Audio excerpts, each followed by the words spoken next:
welcome to Bad Apple.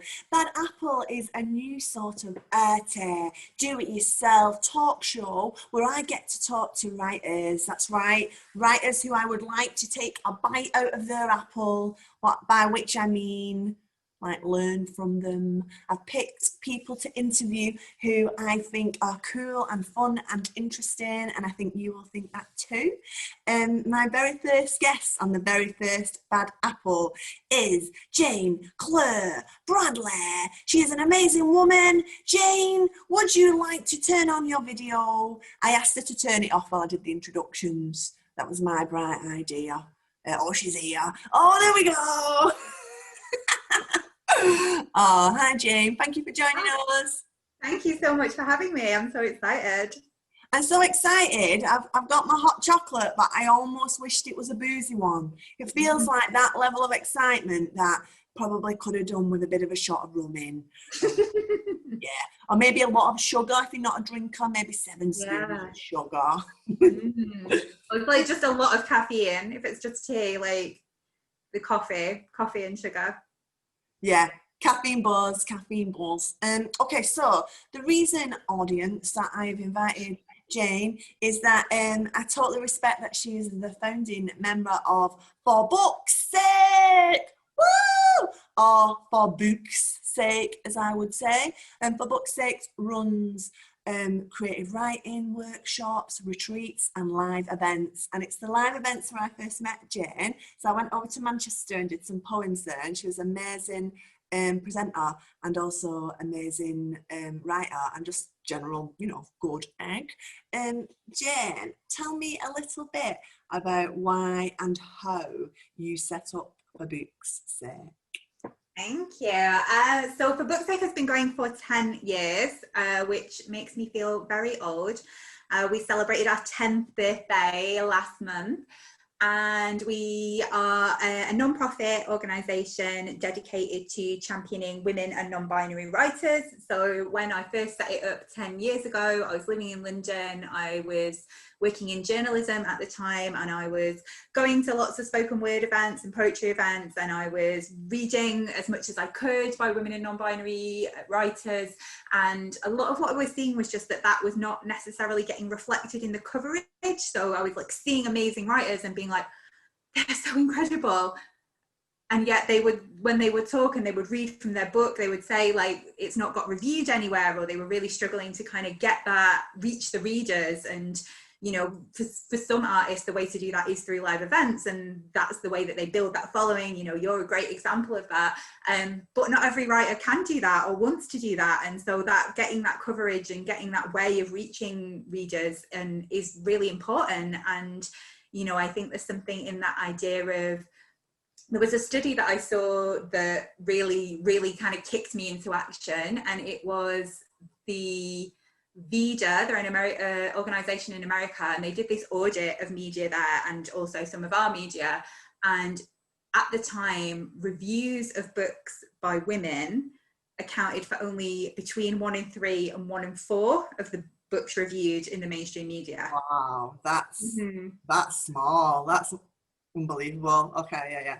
So when I read that, I was like, right, okay, we're already being squashed into like a quarter of the space. And so then if you are, for want of a lack of a better term, marginalized in any way within that quarter, so you're a person of color, you're queer, you're trans, you're disabled, or even just you're writing stuff that's really boundary pushing, you're writing stuff that's experimental or highly sexual or about topics that are not necessarily getting that recognition in the mainstream media, we're already being squashed to a quarter of the space, and if you're at the edges, you're probably going to get squashed out altogether. So the original intention was to sort of just provide a bit of an alternative to that and kind of cover, review, interview, feature those books and those writers, and then it just grew, and I just fell down the rabbit hole, started putting live events on, and was lucky enough to find a few people who wanted to do it with me, because as I say, it's a non-profit, it's never received any external funding,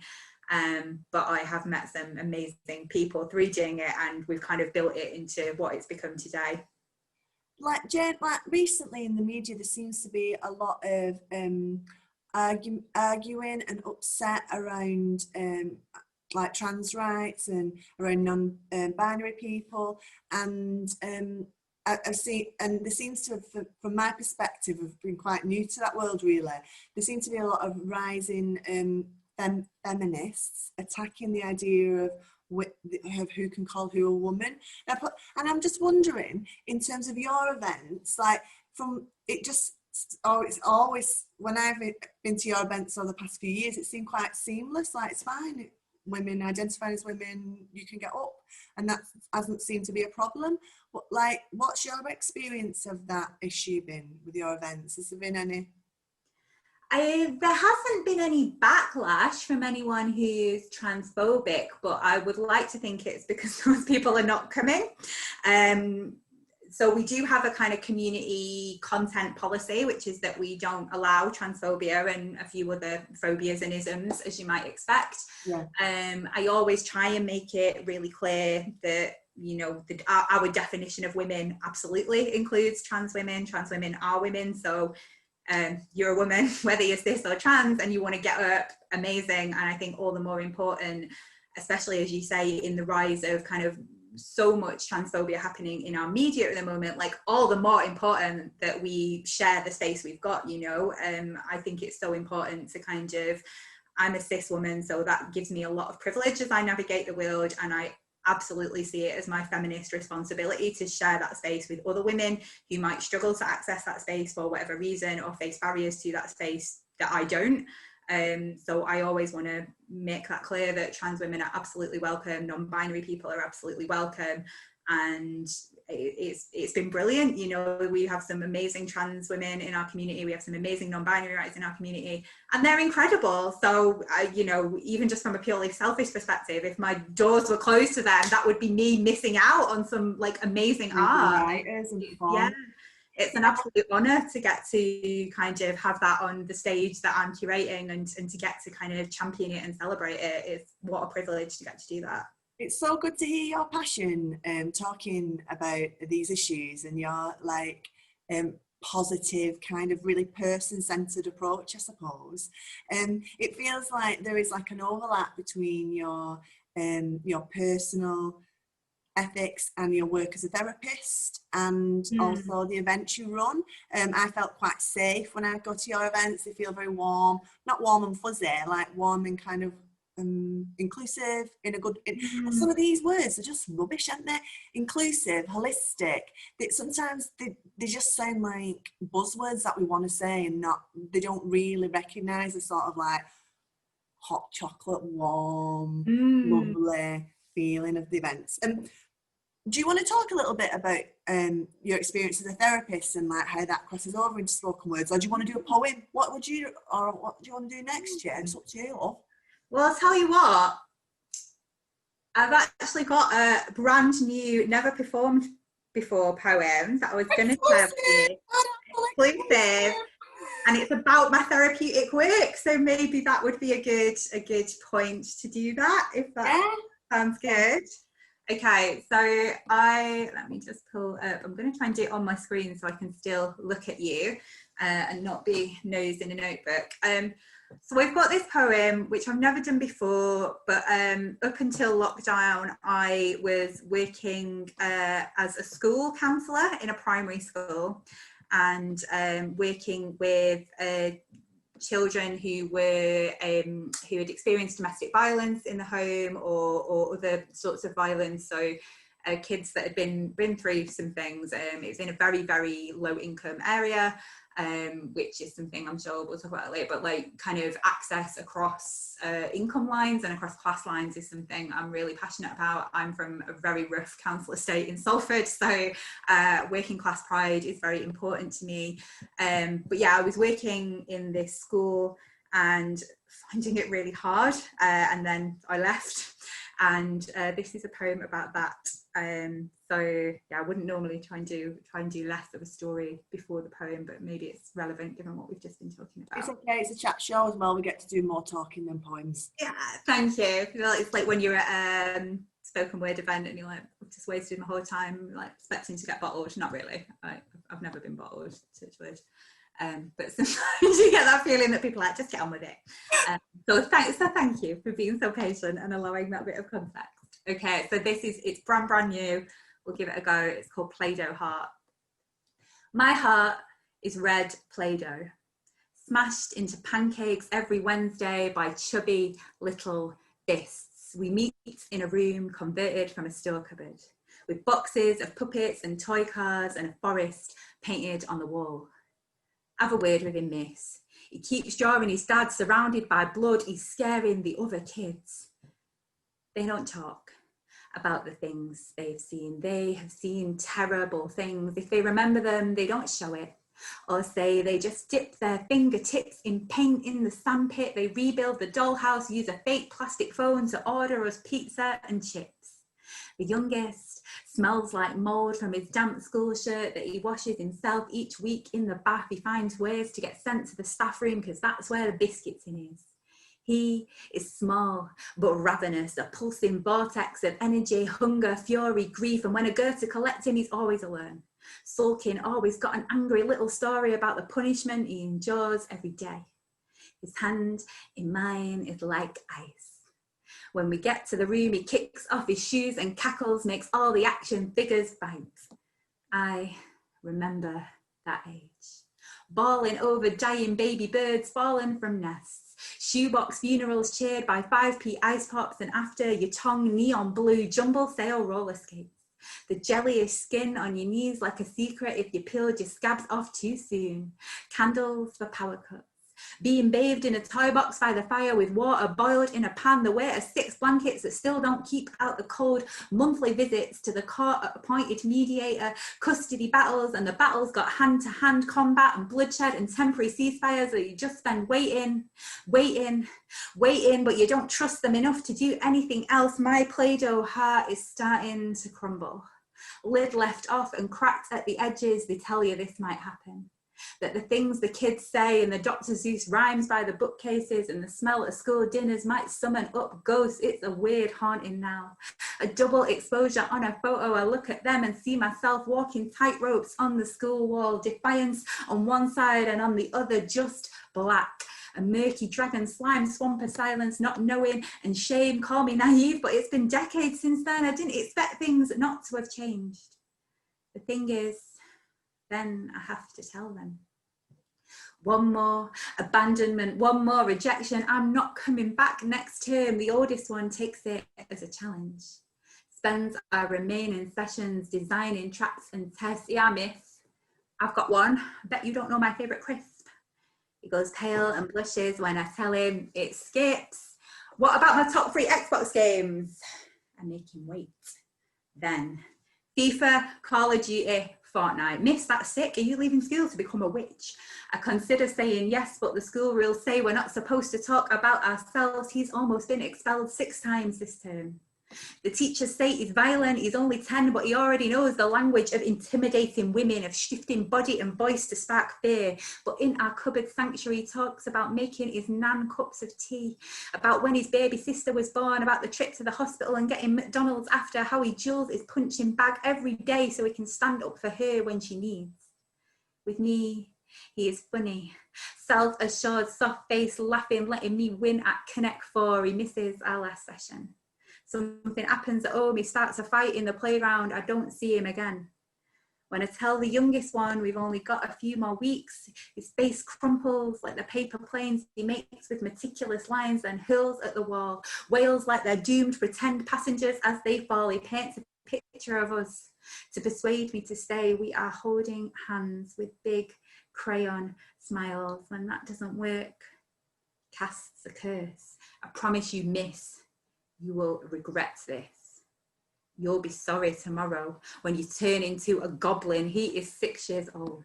My favourite survivor of terrible things, flinging hexes at me as he lies on the school corridor floor. I check my reflection next morning. Not a goblin, but still a betrayer. That other word he sang like a song, like a spell, flicking soap bubbles at me as we wash the paintbrushes in the sink after a session of slashing angry faces on the walls. I falter. I am torn, tried to do some good and maybe just did damage. After all, my heart is made from Play-Doh, glitter flecks, smushed to bits. It goes back in the box when the bell goes. and I don't go back to school. Woo! I'm sure at home everyone's clapping now and whooping. Oh, Jane, I really love that poem. I'm so happy that you shared it today.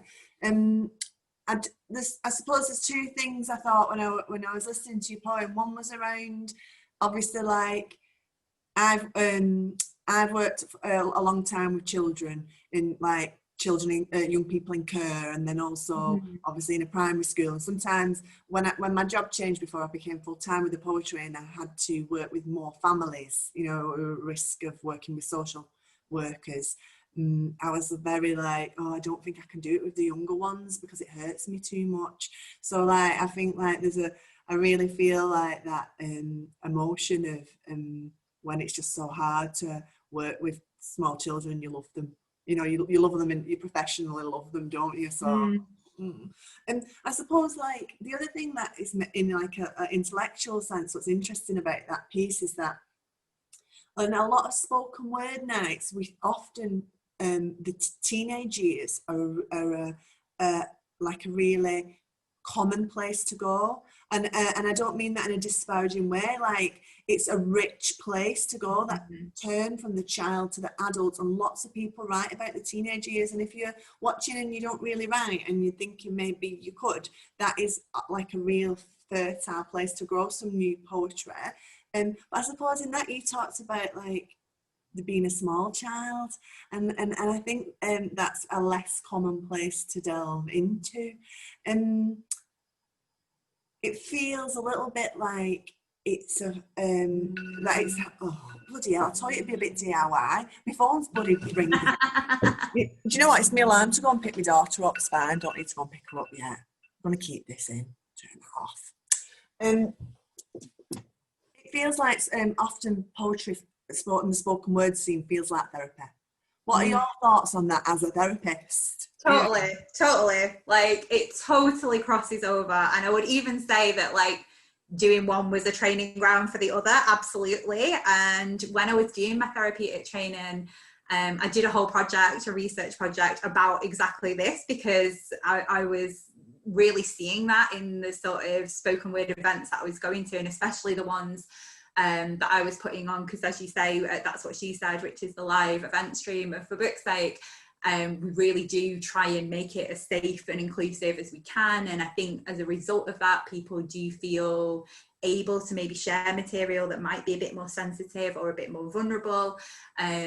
So I totally see that, was experiencing that, still experience that, and then did this whole project kind of interviewing people about exactly that, because I was seeing it myself. I've really felt that idea of getting up and sharing something and then getting to kind of cathartic publicly, that idea of being witnessed by your community, like I have so felt the benefit of that, and anecdotally hear it from so many others, see it in action, that I really wanted to kind of like put some numbers against it, or put some proper research about against it. So that was what I did my whole research project on when I was doing my counselling training, and like the data totally bore it out as well. Now don't get me wrong, it was a small study, I am one person. I'm sure better researchers or better paid researchers could probably do a more robust job of this completely, but yeah, it was totally there in the data that people, as a result of doing spoken word performances, like they felt more resilient. They felt like they had a sense of catharsis or resolution around stuff that they'd been through. They felt like they had a way to express emotions. They felt like they had a space to explore emotions. And even more than that, they were more prepared to take risks. They felt braver and more kind of safe, or trusted in themselves more to take risks. They felt more able to be vulnerable with others, which, as we know, is like such an important thing in terms of connecting to each other. A lot of kind of mental health issues, if not caused by loneliness and isolation, are certainly exacerbated by them. So that idea of being prepared to be vulnerable and to share things with them. So people who were doing spoken word felt more able to do that. They felt more prepared to do that. They felt like they understood other people better. So they had a richer understanding of others. They felt like they had more empathy towards others as a result of maybe hearing that story or connecting certain experiences, almost like the idea of putting a face to a name. If you see someone share something, it maybe gives you almost that tenderness that, okay, that person just shared that and I would have never known that unless they did that. What else is other people in this room holding or been through that they that are maybe invisible? So a greater kind of empathy to each other, and better self-compassion as well was one of the things that came back, that people had that like recognition and tenderness towards themselves. So yeah, it totally is therapeutic. I think like but live events are the enhanced form of reading, aren't they? So reading allows you to gain knowledge about different sets of people you might not ordinarily meet, and gain empathy for other characters. But it's such more intense in a live situation because there's a 3D person there. So you're reading them with all the different signals, what they say, what they look like, how they, the things they were, the people they're with. So it feels like it's much more intense. That kind of, like, the empathetic experiences are somehow more intense. Totally. Yeah. I'm thinking about this now. I'm like, yeah, this is this is why I invited you on, Jane. You can be very articulate, but also I think you're a really good example of that. Working class women can write and act. We all know working class women are activists and make things happen in communities. But sometimes in the literary world, it feels like you have to become a little bit more middle class, and you have to kind of round off your working class edges to kind of working class footing. So it's just nice to be able to like talk to you about these things. And I really enjoyed that poem. Have you got another piece of work to share with us? Sure, let me see what I've got. Oh yeah, speaking of like being out at events and things, because that's definitely something that I'm missing at the moment. I've got a little poem for you that I would like to share, which is a list poem based on all real collected toilet graffiti. So some of it is not necessarily representative of my views. Should put that as a little disclaimer. That this collected toilet graffiti, you said. Yeah. So I went for a phase where I was just like taking photos of all weird toilet graffiti that I was finding, and I got a bit obsessed with it. And then one day I realised I had like a full album of photos on my phone that had all these different things. I was like, this is a poem. So I tried to put it all together, and this is what came of it. And especially in lockdown, where I'm missing the kind of club experience and getting to bond with other women in the toilets, this feels as close as I can get to that right now. Your mum claps when the plane lands. Your dad listens to Natasha Bedingfield in the bath. Daniel Bedingfield did your ma up the arse. A former member of the Benga Boys is seducing your dad right now. Your mum did a line of coke off the Phantom of the Opera's cock. Your dad has a night tick shaved in the back of his head. Your mum uses click and collect at Greg's. Your mum is a nice lady. Your dad is proud of you. The Chamber of Secrets has been opened this way to the Ministry of Magic. I'd get sleazy for Ronald Weasley. Rebel against J.K. Rowling, write queer Harry Potter fanfiction, kill all systems except sound systems and not the solar system, dickhead. You know, sometimes I really doubt your commitment to sparkle motion. Fuck Facebook, fuck Boris, fuck Trump, viva la revolution. Just go on Facebook right now and join Extinction Rebellion. Be gay, do crime, Jesus died for someone's sins but not mine. Maybe God is love, but Satan does that thing with his tongue. What would Buffy do? Read the Bell Jar. You are a badass bitch. You are enough. Even if you're sat here crying naked with your jumpsuit in a puddle of piss, don't sell your soul, babe. Don't go chasing waterfalls. Slay, girls, slay. Give no fucks. Protect drunk girls. Protect trans kids. Protect me. Hold my hair back while I'm sick. What doesn't kill you makes you stronger. What doesn't kill you makes you stranger. What doesn't kill you makes you weird at parties. We are the weirdos and we're getting stronger. Sluts forever. It's Britney, bitch. I am bent but not broken. I'm okay about my miscarriage. I'm okay about my abortion. I'm okay. I broke my broken heart. I love you, but it'll pass. I feel like this is the only real mark I'll ever make in the world. toilet graffiti as confessional booth, toilet graffiti as protest, as placard, as portrait, toilet graffiti as public message board, as messages in bottles, as worn claw marks down an ancient cave wall saying nothing except we were here.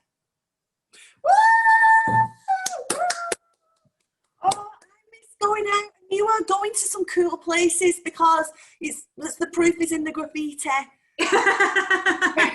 It is. I mean, there's a great deal of skillful editing going on there as well. I'm pointing this way because on my screen, Jane's that way, but maybe she's that way. That way. Oh wow, that's so much fun. And I almost thought that, because I got like my producer head on. Oh yeah, like this would be so good if we got to listen to this while sat on a toilet in a replica of a nightclub toilet. And then like, oh no, it doesn't need to be a replica. It needs to be an actual nightclub toilet. What we need to do is kind of take one nightclub toilet and that can be the place of the installation. And I very much believe that Polaroids, they'd be cool, Polaroids of each of those pictures you've got. And then you get to put the headphones on and listen to your words. Yeah, you up for that, Jane? Yes, I'm going to nick that idea. I really want to do like a video for that piece of like just being in a toilet and reading all graffiti and just living that like club toilet life. It would be good if like you got to do an installation and then you got to film different women or whoever going in and then cut into you performing. Oh yeah, we've got a great idea. Funders, throw some money at us. I mean, I don't know if funders are watching this, probably not. If you're not an artist, this is kind of how artists and writers live a little bit. We have amazing ideas and then go, someone give us some money to do it. And then it very rarely happens. And then you just do it anyway for no money. And then you can't even afford click and collect at Greg's then. You're at Pound Bakery, 2 pasties for £1. And there's a lot of like pastry in that, not much filling. I don't think they're as good as Greg's, for example, but other bakeries apply. We're not sponsored, we're not on the BBC, we can do what we want, can't we? Okay, sorry, that's the caffeine kicking in. Jane, that was wonderful. What other things I want to talk about? Oh, tell me a little bit about your retreats. So are you teaming up with Write Like a Girl? They're different organisations. You've got For Book's Sake, which is your organisation. You've got Unite, that's what she said. They're good. And tell me a bit about the writing stuff, the retreats. Yes, so Write Like a Girl is a partner organisation. So Write Like a Girl is the partner that we deliver Write Like a Girl workshops to. So all the workshops that we do, 3 For Book's Sake, are in partnership with Write Like a Girl. So Write Like a Girl is created by Kerry Ryan. She's an amazing writer.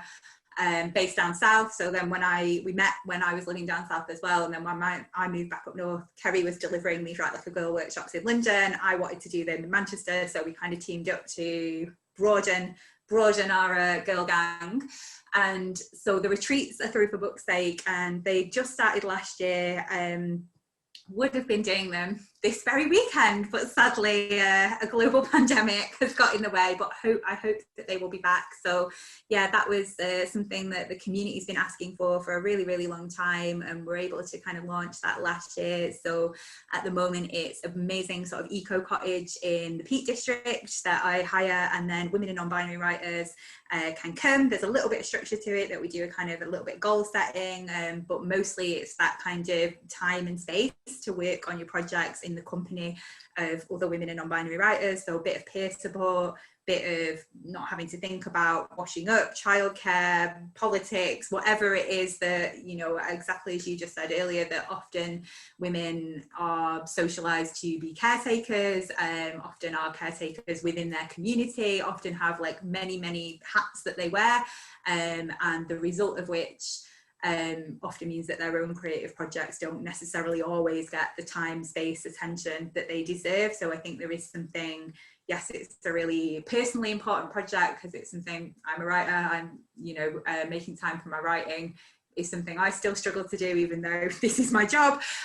But certainly it's politically important to me as well, because that idea of kind of creating space and what might come out of those spaces feels like a really important thing to do. Like, I want to come on one of the retreats. Like, yeah, I would love to go on the retreats. I've been on a retreat before. I won one at Arvin, which is another place that does writers' retreats, and I enjoyed it. I enjoyed it being at Arvin. But whoever's running a class or a workshop or a night, they have their own personality that kind of feeds through whatever they're running. That's just the nature of it. So when you go to different events, they all have different sorts of feels, and I think I would like one with your feel, Jane. Not flirting with you, I'm just giving you the big love. Put some hot chocolate on my arm, then I was that lovely. Getting carried away. No, I would love you to come, honestly. They've just been so nice. They've been so like restorative and nurturing for me, and that is like a beautiful thing to experience, like as a facilitator, that I'm like, I can't believe this is my job, like this is incredible, that I'm like in the Peak District in the middle of nowhere, like having a bonfire with amazing women and non-binary writers. There's an amazing, we have a brilliant independent caterer. It's like a family run cafe near where the venue is, but he's actually a Wythenshawe lad, so represent. I live just up the road from Withy now. I've got a family in Withy, so he's a Withy lad. He makes all our food. It's all like organic, homemade food. He brings it to us, leaves it at the door, so there's no cooking, there's no washing up, there's just lots of nice space to write, time to write, eat lots of nice food, but you don't have to do any work around making the food or cleaning up, and nice places to sleep, nice beautiful countryside. It feels like it's in the middle of nowhere, but it actually is only just outside of Buxton, so it's kind of best of both in that it is accessible, you know, even for people who don't drive. It's quite accessible by public transport.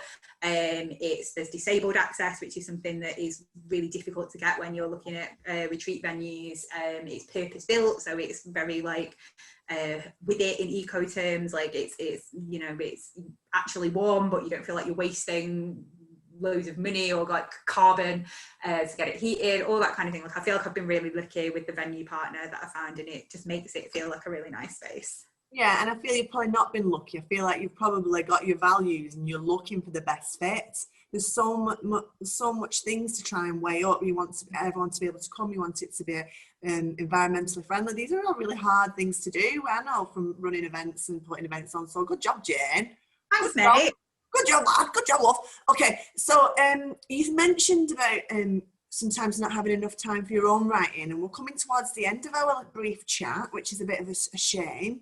Did you have another piece of writing for us that's a part of a story or a novel? Yeah, I'm going to read you a little bit, if it's all right, an extract from a short story called Made of Electricity, which is actually coming out in an anthology next year. That Dead Ink, who are like one of my favourite publishers, so I'm so excited that they're publishing this story. The story is really meaningful to me, and like they're an incredible publisher, so I'm like, oh, this is like an amazing team up for me. And the anthology is called Test Signal. It's coming out next year, and it's a collection of all contemporary writers in the North, so I'm really, really honoured to be part of it. I think it's going to be a really cool collection when it comes out, and I thought if it's all right, I'd just read you a little bit from that story. That's so exciting. I heard the call out for Test Signal. I thought, oh, that looks like, so I'm definitely buying one. I just know before the amazing stuff. And I know before we started this interview, audience, Jane was a bit like, well, do you think this is a little bit too much reading stories? Because when you read poetry, it's just easier for people to listen to. But I was like, no, I want to hear this, Jane. So, you know, if you're at home, like, sit back, relax, do a bit of storytelling. Get cozy.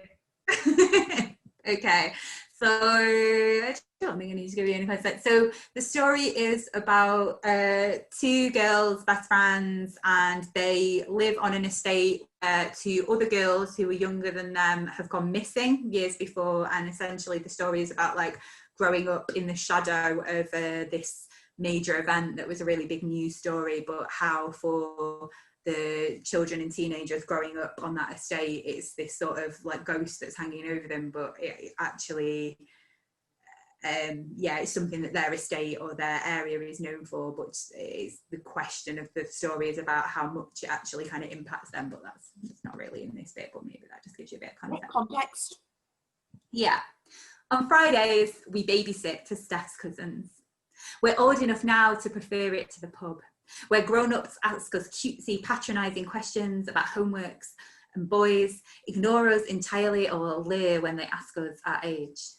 At Auntie Nick's, we turn the music on loud, let the kids trampoline on their beds till they're tired. Once they're asleep, we're allowed one beer each.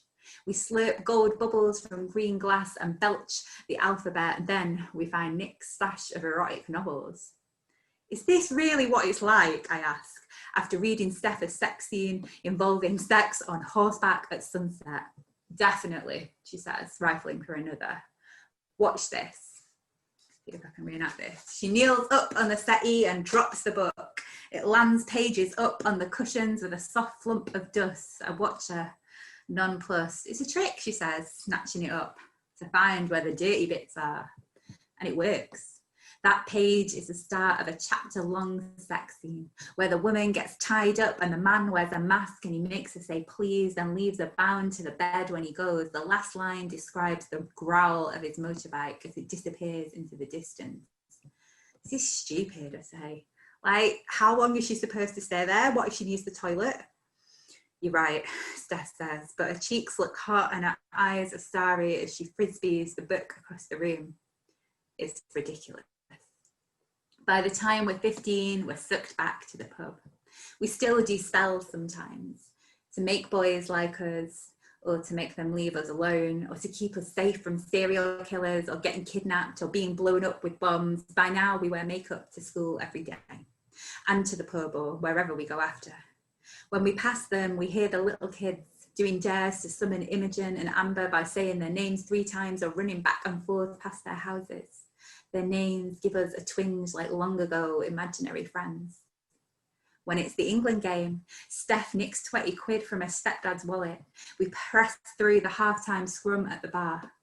2 pints of lager and 2 rum and cokes, doubles. It's not what we want, but it's believable. These for you folks, yeah? Of course. We take all 4 drinks and sit on a picnic table outside to drink them even though it's drizzling. What will he say when he realises that money's missing? He'll think he spent it. Steph draws in the condensation on the side of her glass. Oh, lost it, pisshead. You know, I say, and I'm remembering the spells we used to do to make ourselves invisible. I bet he's not the only one.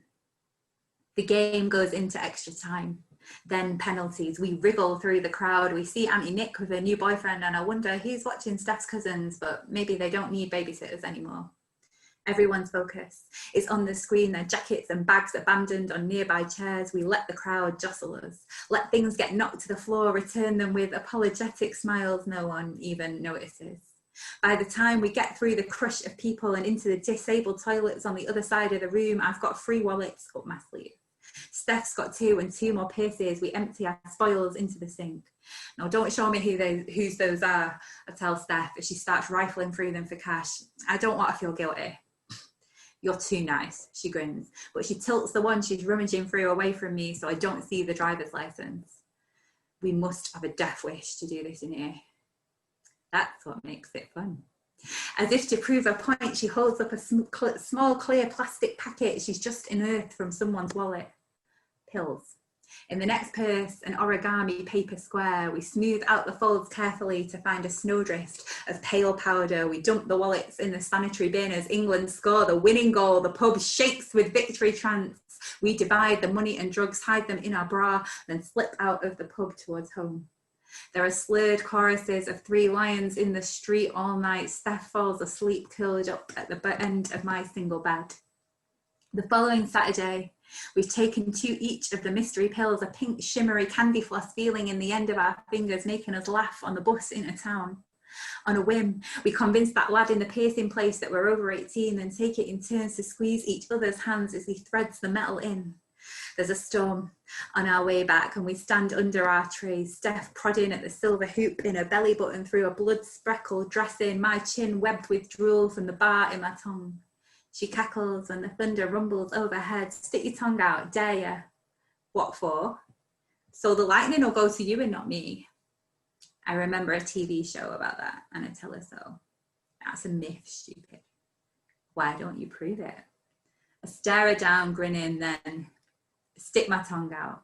I feel like a witch about to be burnt at the stake. Another vicious clap of thunder over our head makes us jump, then we dissolve, laughing again. We slide down the tree, streaking black grime down our backs. Lightning forks the sky so bright that once its sudden camera flashes over everything its wake seems gloomy and strange. We look at each other and crack up again. My tongue aches when the bar trips against my teeth. We've got lightning in us, I list to Steph.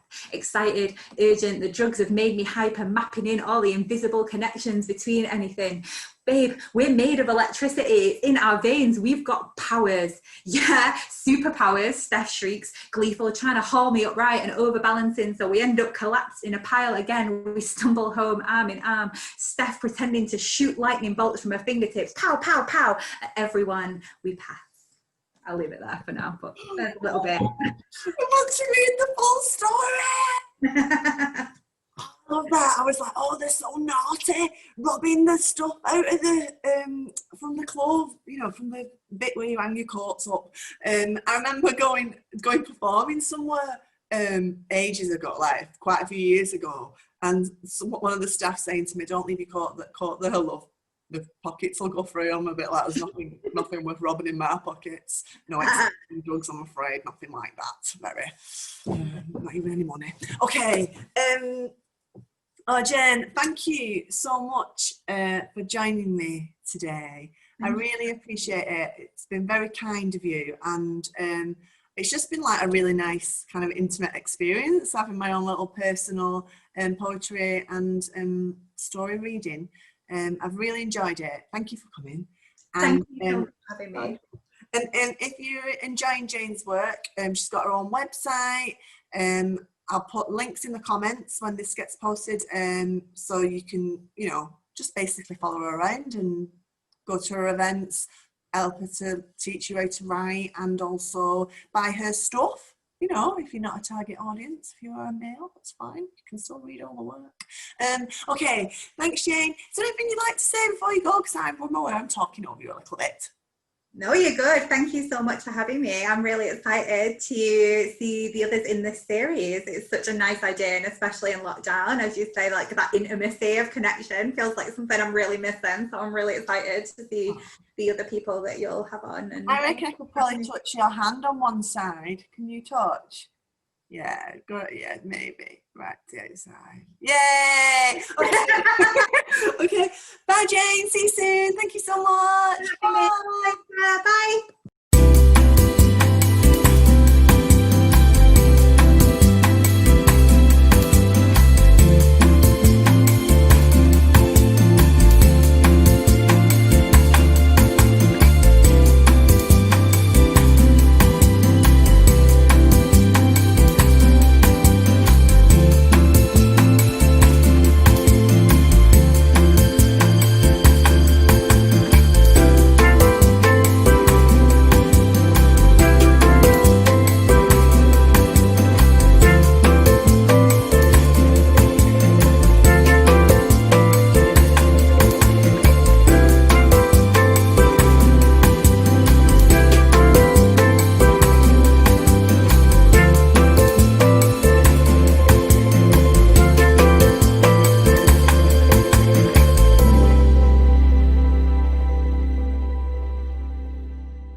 Bad Apple. It is, if you don't remember, a DIY new arty sort of talk show where I talk to writers from around the world. Yeah. Okay. So this is the second half, and in the second half, I've got the amazing Maria Ferguson. Let me tell you a little bit about Maria. I'm going to read it from the biog in her new book. Maria's a writer and performer from Romford. She's been resident artist for the Roundhouse and Battersea Arts Centre, and we have a lot of work with Battersea Arts Centre at the Old Courts, so that's quite exciting. She's been commissioned by BBC Radio 1 in the past. That's good. She's had 2 solo shows, Bat Girls Don't Dance and Essex Girl. And Essex Girl came to Preston quite recently, but I didn't get to see it, so I'm going to be talking to her a bit about that later on. And she's got a new book. This is her first poetry collection. All right, girl. All right, girl. I hate it when people try and do like a northern accent, and I'm shit and I'm doing a southern one. Sorry about that. Anyway, okay, let's welcome her to the screen. Maria, will you turn your video on so you're in this chat? Yay! Hello, I'll mute myself there. It's muted. How are you? I am good. I'm good. I've got my cup. I had hot chocolate in it earlier, but now I've put water and a slice of lemon. I don't know. Have you still got like remnants, chalky remnants? No, I did give it a good wash in the half time. Oh, right. Oh, well, fair play to you then. Well done. That's like the perfect combo, isn't it? Maybe not lemon, but like hot chocolate with a bit of Cointreau, a bit of orange. Bit of orange, yeah, I like that. We could have. I never used to be a fan of chocolate orange, actually, and now I'm completely converted. I'm so glad about that. The local shop's just started doing a white chocolate orange. £2.50 though. Oh, no, no. A bit much. One Maybe quid, yeah. do you reckon they'd have it in pound shop? I've not looked, but that's a good idea. That's a good idea. I got loads of chocolate oranges for my birthday. Okay, so moving on from chocolate oranges, although I have Fair got enough. a poster of the clockwork orange in the background, so that's kind of a literary segue. Maybe that was like, you know, Darren Brown mind games. Oh, Maria, I was so happy when I saw online that your book had been highly commended in the Forward Prize. Oh my God, that's totally exciting. Yeah, totally unexpected as well. It was like the shock of my life when my publisher rang me and told me. Like, I cried my eyes out, actually, because it's just, you know, prizes and awards and stuff like that, like, they're definitely not like the be all and end all, and like everything's subjective and all that sort of stuff.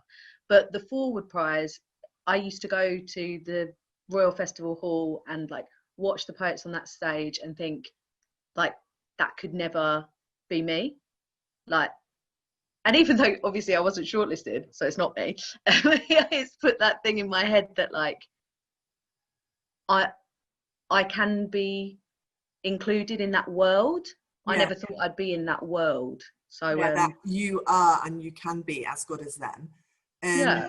And the Forward Prize run National Poetry Day, don't they? And they always make loads of really good resources that you can use in schools. Like when I go working in schools and that, I often use this stuff. And they always pick really good poems. And what's happened with regards to that? Are you in some sort of collection? Yeah, so I think I've got, oh yeah, I've got it over here. It's on my, This is not the product placement show, it's just how it works. So yeah, so I'm in this absolutely amazing anthology, the Forward Book of Poetry. So everyone, all of the shortlisted poets for the main prizes are in here, and then there's 50 highly commended poets in there as well. And I think it's really great because like there's something in there for everyone. It's just such a massive collection of different voices and styles. I really think there's just something, you know, if someone was like, oh, you know, I don't really like poetry, if you gave them that, then there's no way they wouldn't find something in there that they thought was that was cool. So yeah, I'm really proud of that. I think that normally if I read poetry, I prefer an anthology because I like the different styles and I like the different topics and you're less likely to get bored. But actually, I was reading your collection this week and I really, really enjoyed your collection. So I felt like All Right Girl was really, really well structured. So I read it a little bit like a novel. It felt like it had a beginning, a middle and an end, and there was characters and there was place and there was like a journey in terms of time. And I think sometimes with poetry collections, because they're all like a sporadic range of different topics, you might dip in and out and that be enough. But for your book, I felt it was a better experience as a reader reading it from the beginning to the end.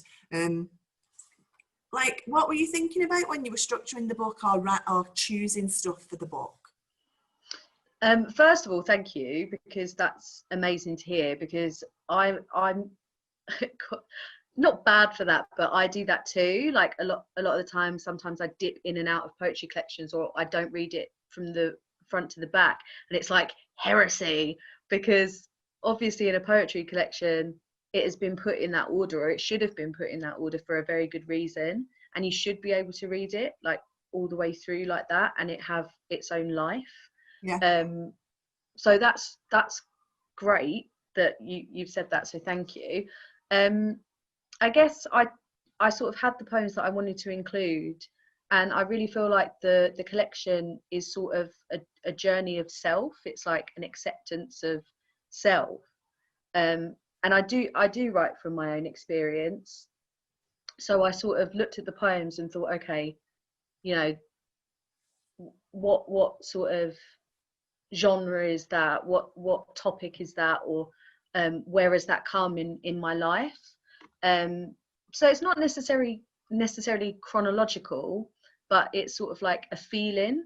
And the more sort of darker poems, or where I've been sort of like struggling with my identity, myself, my background and stuff like that, that sort of comes to, you know, sort of beginning to middle of the collection, and then towards the end it's about sort of finding acceptance and finding love and sort of moving on to the next stage in my life. I really feel like I wrote this at sort of a cusp in my life, and I'm a different person now to the person who wrote this. So it's mad, really, actually.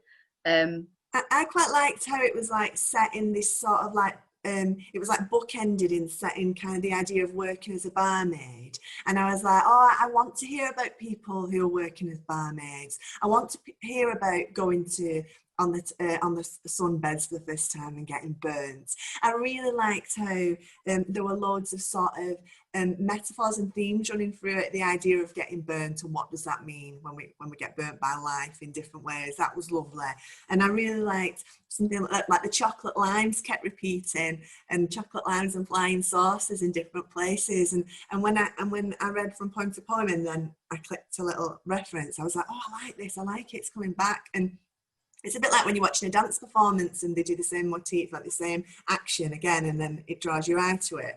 It just felt, as a reader, I quite like that.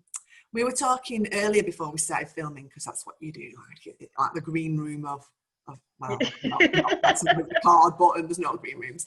And we were saying we both felt a bit ambivalent sometimes about our books, about things we liked about them and things we didn't like about them, and we've just actually both gone, oh, we shouldn't really read an anthology, you shouldn't really read it in bits, you should read it from beginning to end.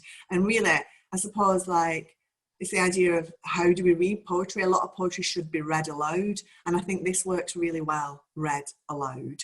I don't know, do you want to talk a little bit about that, about your ambivalence about the book, or do you just not want to talk about that? Do you want to talk about that? Yeah, I mean, I think anyone that puts their work out for people to see, just puts themselves out like that, you're always going to have that, like, you know, it's like when you post a letter and or a package or something like that, and you let go of it into the letterbox and you think, oh, it's gone. Like, if there's anything there, if I've made a mistake, did I write the address right? It's gone.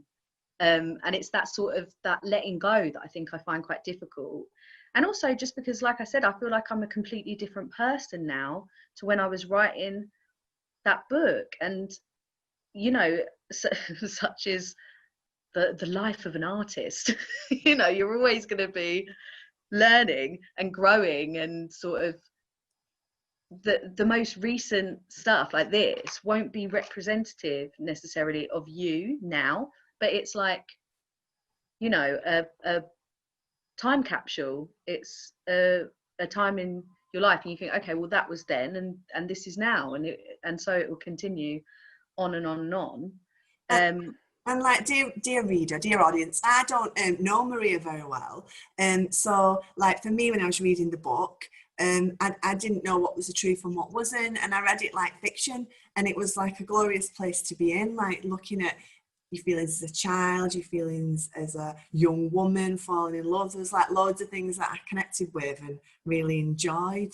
Do you want to read one from the book, Maria? Yeah, okay, let's read one.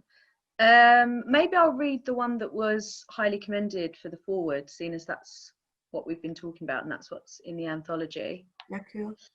I'm so glad that you picked up on those things that kept coming back. You've read it very well, Louise. You've read it how I wanted people to read it, so that's encouraging. Suppose this, you know, I do get burnt in this one as well, but not in the way you might imagine. I actually singed all my eyebrows off on a kitchen hob. So like a fag. Lighting a fag. Yeah, it was as well. In my mum and dad's house while they were away, so I hope they don't watch this. Don't tell them. Don't tell them you're on. They'll find me though. My mum like Googles me all the time, and she like goes on my Twitter. She's not on Twitter, she's not on Instagram, she's not on Facebook, but she's on mine. She'll just go on and like follow all of my social media, even though she's not on them herself. It's a bit. It's parental pride, but Yeah, I guess it is. Here we go then. My letters after Hugo Williams. They are under the bed, burning a hole in the carpet again. I can smell the fabric singe. Cigarette lit from the hob, 18. Drunk on tequila I bought to impress you. Forgot the limes. Used a Sif synthetic lemon I found in the cupboard to ease the taste. It's the last thing I remember, that smell of burning hair. Some I have kept for almost a decade. My handwriting has changed a little. They are tired things and sad. They long to be held by your fingers. They want you to understand, but it's been so long and there are so many now. These letters I write and do not send. I think you're meant to throw them away, but I never get that far. They are hiding under bank statements, photographs, receipts, self-destructing, overheating. I taste it on my tongue. Saxa, cheap tequila. You sat on my bed that night, asked me what was burning. Ooh. Thank you. When you're at home, you can clap at the end of a poem if you want, in the privacy of your own home. Yeah, do you know what I mean? It's that classic of clapping yourself. You get to the end and you think, well done.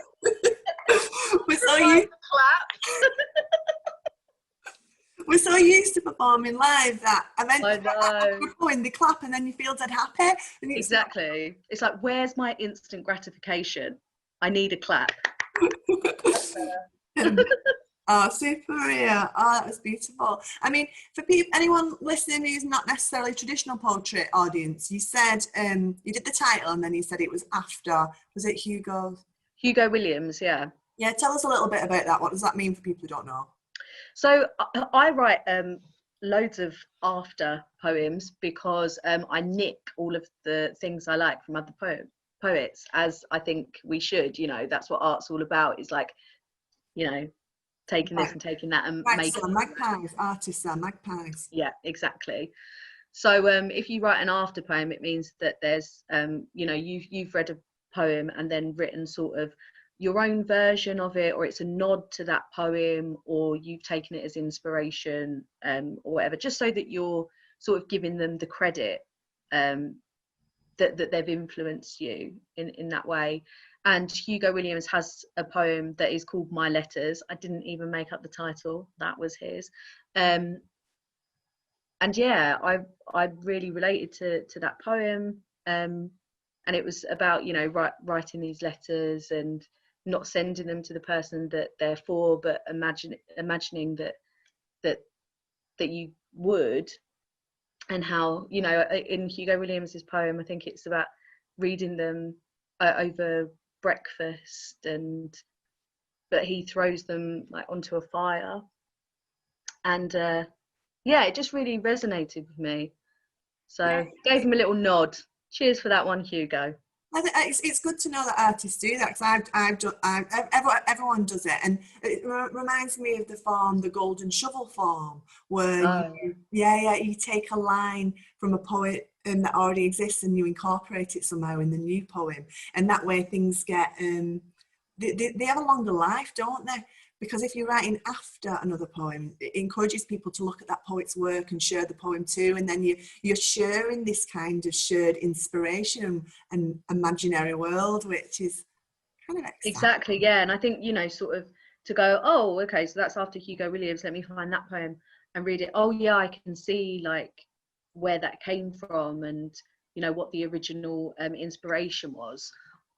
And it's also, yeah, to just give credit to that artist, because, you know, if somebody reads your work and thinks, well, that's just like that other poem, but they haven't credited them, you know. It's like time traveling. Like lots of great artist movements, there are groups of artists who work together and they're talking to each other, and then you see they're all doing these amazing works of art. So this is a kind of way of time traveling and getting to be able to somehow talk to that artist. You kind of talk, it's like a one-sided conversation. They're talking at you and then you talk back, but they can't hear because they're dead. Okay, on that note.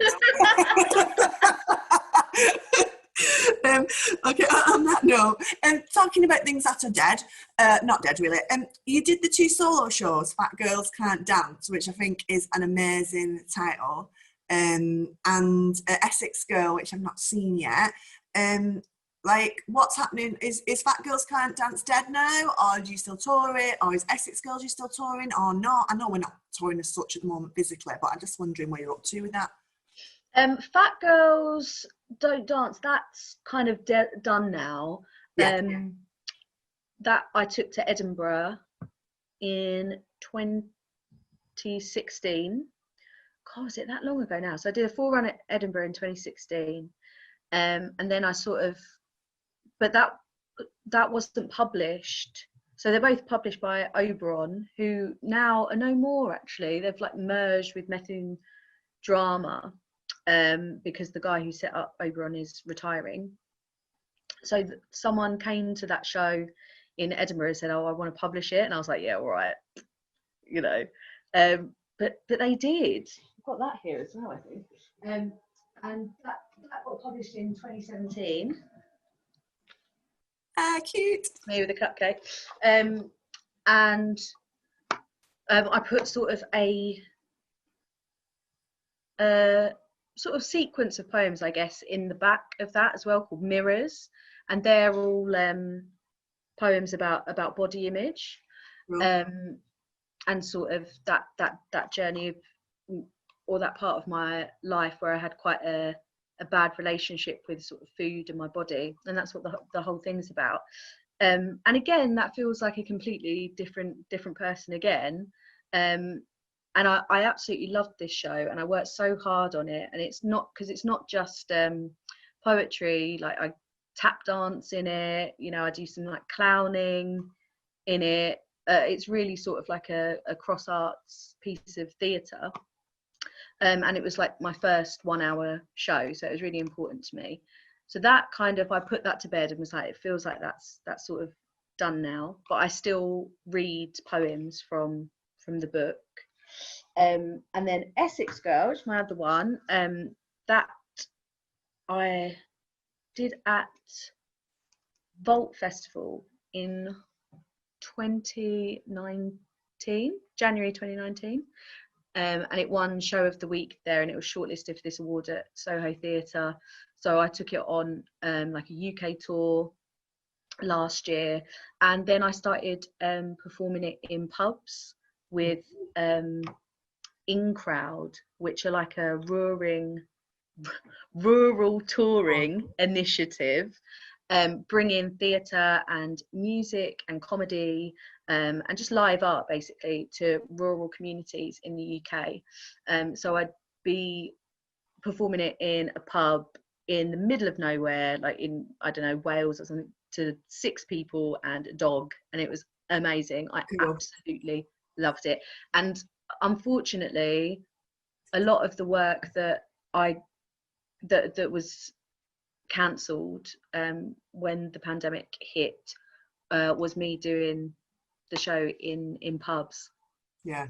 I you know, I'm really upset about that, but I hope that I will still be able to continue performing this in community settings on the other side, whenever that is. It's a weird thing, isn't it? Like, because I didn't really realise this, because even though I'd done theatre studies at university, I'd done like an experimental course, and I'd not personally seen a lot of theatre. So I didn't realise until I started making stuff how you kind of, you sort of, you learn something, you learn what you're saying, where your body's going, where your eyes are looking, you learn how the piece feels and how it interacts with an audience, and that's quite time bound. And when you leave it for a bit and you come back to it, you've got to do the work again to get back into it, don't you? And I never knew that when I first started out. It was a problem because I ended up touring like 2 children's shows at the same time, and I didn't know if I was coming or going. You know, the stress in my lives. I remember I was touring a children's show in libraries at the same time I was doing Essex Girl at Vault Festival, and it was about Elmer the elephant. And I remember getting on stage to do Essex Girl for I'd been in libraries all day, and I went to open my mouth and I very nearly just went into this story about Elmer the elephant. I was like, no. I was like, no, okay, yeah, wrong one. Remember where you are. It's absolutely mad, like, because they do get into your head, and when they cross over. This is usually why I can't write poetry and my like theatre shows at the same time. I can't like get my head around it. I have to like write one thing at a time. Yeah. Especially as well with Essex Girl, because it's like a character. Like it's a character monologue. It's speaking from the point of view of a 16-year-old girl, and I know that when I do get back to performing this, I hope one day I do, that I'm going to have to do all of that work all over again to remember who she is, and to, you know, sort of breathe life into her, even though I never sort of like act as if I'm the 16-year-old girl, because, you know, obviously I'm a nearly 32-year-old woman. It's not going to be very like convincing. I mean, I look young. I don't know, you do look young. You know, like Luke could pass for 16 for me. I don't know if that's a compliment or not. Like, yeah, I know. It's a predator now. I'm Maria.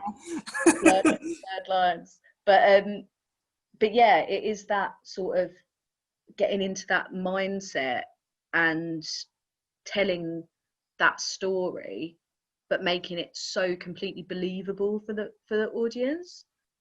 So yeah, I probably will have to get back into that zone. The brain and the body is such an amazing space, how it remembers all that work and the flow you feel when it goes through your brain to out your mouth, and you're kind of there, but there's another bit of your brain watching the audience thinking, need to be a bit louder, or, oh, remember to walk to the left, you know, as well as, it's just weird. And do you want to read us another piece? Yeah, I will read another piece. You know what, I might read one, since we were talking about it, I might read one from the poems that are in the back of this. Yeah, cool, whatever you want. This is the exciting thing. We don't know what's going to happen, do we, with this chat? No, I really don't. I was like, you know what, I'm not even going to be like, I'm going to do this poem and then I'm going to do this poem, because, you know, it's nice to sort of have a conversation and then think, oh, that makes me think of that, or whatever. And also, I haven't read these poems in a long time. You know, if a new one comes out, you're like, oh, you know, because this is my book and I have to push this book and please buy it. You kind of, you know, not forget about, but you sort of leave that other work behind. So yeah, it's nice to revisit it sometimes. And I've put the links for the books in the chat and stuff, people at home. So if you do want to sample it yourself, you can do. Oh, thank you. And when you look at an old piece, sometimes it's like rediscovering a favourite toy. It's like, oh, I remember this toy. I used to have this. Yeah. That's made me think of something really randomly, because I put something on. Oh, it's about the Argos catalogue. You know, the Argos catalogue is no more. Yeah. Really, really sad. And I was talking about, you know, as I often do, about like class and sort of like how class is changing, and like the definition of like working class or middle class is like not as it was, and how like you can move between them in your life, and is it about your background, about your circumstance now, and all this sort of stuff. And I was like, look, class is how you feel about the Argos catalogue.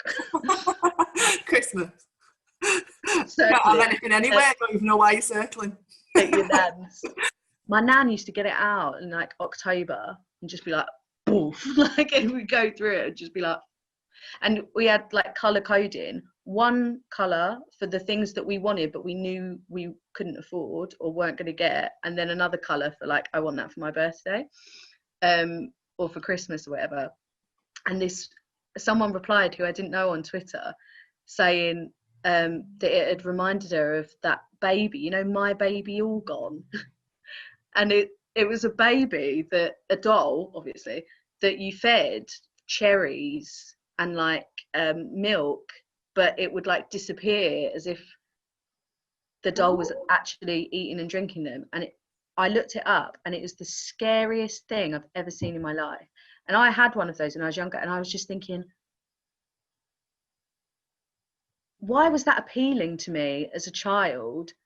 But also, like, yeah, I mean, amazing.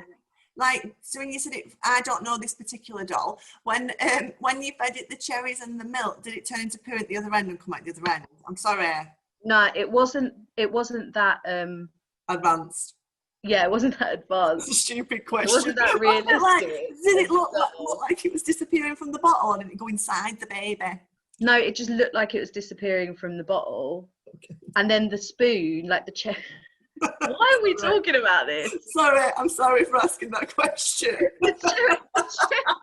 The cherries were on like a spoon, and when you put it in the mouth, they like went inside the like that bit of the spoon. Cool.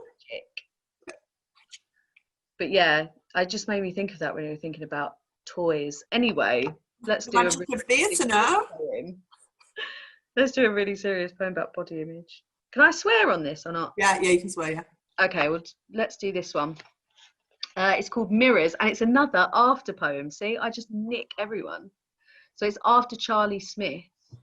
I would really recommend looking up the poem called Beds by Charlie Smith, basically about all the beds that he had ever known throughout his life, which, as you can imagine, would make quite a spicy poem. Yeah.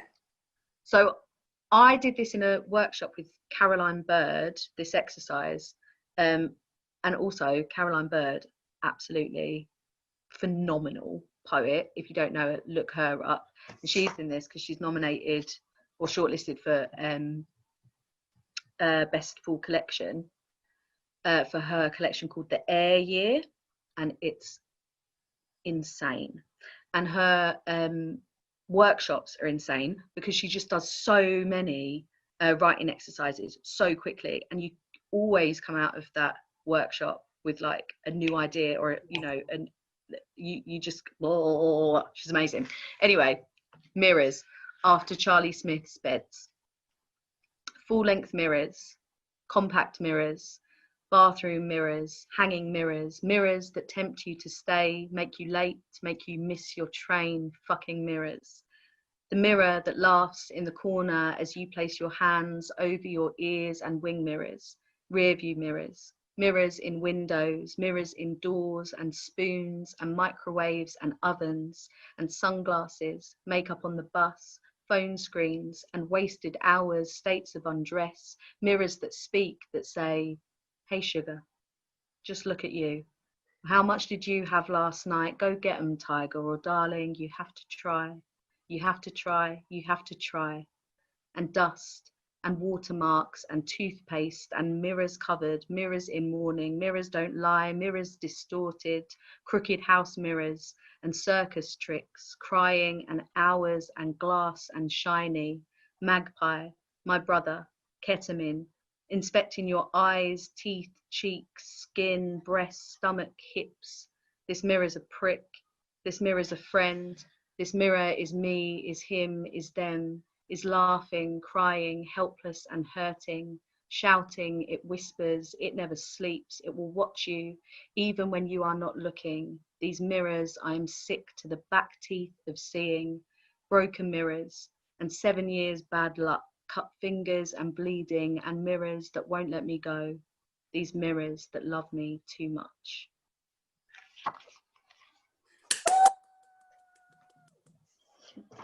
Clap myself. Oh, there was a beautiful, like just a beautiful sound play where you had like, oh, bugger, I just forgot it now.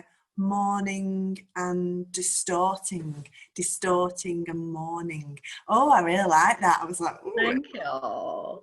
So weird. I haven't read that poem in years. I haven't even looked at it in years. So thank you for bringing that back. This is the thing. I remember when I put this out, I was really like scared of this, and I was like, oh, you know, oh, it's rubbish, like, you know, whatever. And now I look at this and I think, you know what, I'm so proud of this.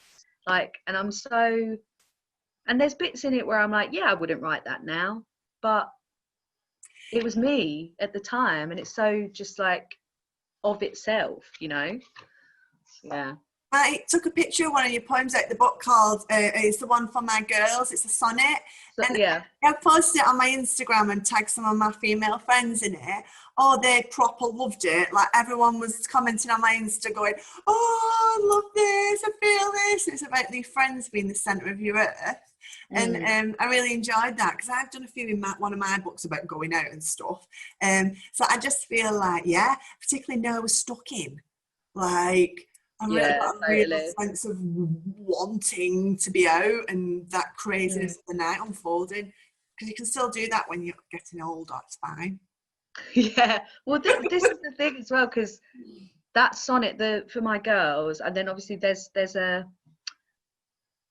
thread through the whole thing, these poems about me and my best friend, and they're all named after the age that we were at the time. So there's one called like 10, 15, 20, 25, 30, and it's about this relationship as from when we were tiny to now. And obviously so many things have changed, and she's, you know, got a little girl and she's married, and you know, I'm getting married and I was the bridesmaid at her wedding, and you know, she went to uni and I went to drama school, and you know, all of this, like growing together, and sort of like knowing each other inside out. And really I wanted to sort of honour the women in my life, because I just don't think there's anything that compares with female friendship, with that sort of camaraderie, you know. Yeah, it's very important to me. Yeah, and it really comes through that, and it's very beautifully done and with a lot of energy. It's good. Well, I think we're coming to the end of our time together. That was so quick, by in a flash. I know, but I really enjoyed it. I really enjoyed it, and like, I really hope that you get to bring Essex Girl up to the old courts. So I'll definitely come and watch it, and I'll ask the programme, and hopefully, fingers crossed. Anyway, I am that power, but I will ask. I'm sure like, if people are commenting in the comments that they wanted to see it, that they might put it on when they're back open. And do you want to finish with another poem from this, or something different? What you up for? Yeah, let me do another poem from this. Should I do that sonnet since you brought it up? Yeah, do you want? I'd like to hear it in your voice, because obviously I'm reading it with my Wigan voice and not your. Yeah, okay. So yeah, this is sonnet for my girls. I've seen the chunks of vomit in their hair, the makeup smudged across their pasty cheeks. We've taken turns in playing truth or dare, had arguments that carry on for weeks. I've danced with them till dawn in dingy clubs. We've waited for the bus with cheesy chips. They've given me their shoes when mine have rubbed, then forced sambuca shots upon my lips. They've taken all my hurt into their hearts. I've seen them become mothers, become wives. We've laughed the pain away before it starts, then held each other's hand when it arrives. Still, I don't think these women know their worth, or how they are the centre of my earth. Oh, I've got the goosebumples now.